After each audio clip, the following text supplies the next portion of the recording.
In India, the concept of senior living facilities has gained significant traction in recent years. These establishments are often marketed as idyllic retirement havens, complete with modern amenities and a community atmosphere. However, beneath the surface of this enticing narrative lies a stark reality.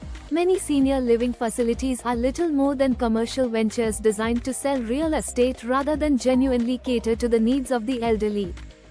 One of the primary ways these facilities function as commercial enterprises is through the sale of real estate.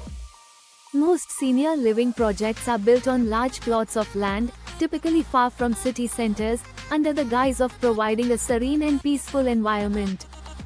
While the idea of living amidst nature may seem appealing, the reality is often far from ideal. These remote locations result in significant seclusion for residents, cutting them off from the convenience and vibrancy of city life. Access to essential services such as hospitals, grocery stores, and cultural activities becomes a challenge, leaving seniors dependent on the facility's internal offerings, which are frequently inadequate. Medical care, one of the most critical aspects of senior living, is often sorely lacking in these facilities. While brochures may promise 24/7 medical support and on-site healthcare professionals, the actual services provided rarely meet these claims.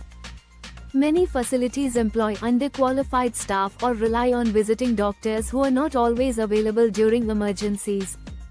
Moreover, there is often no provision for specialized care for conditions such as dementia, Parkinson's, or other age-related illnesses, leaving residents and their families to fend for themselves during crises. Another significant issue is the annual fee hikes imposed by these facilities.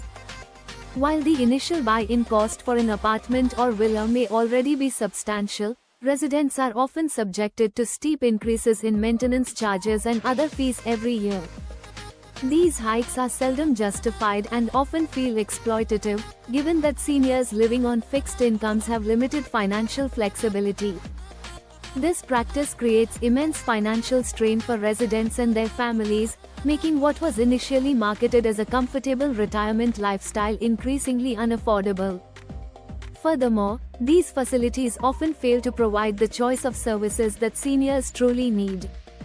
Many adopt a one-size-fits-all approach, offering standardized packages that may not align with the individual preferences or requirements of residents.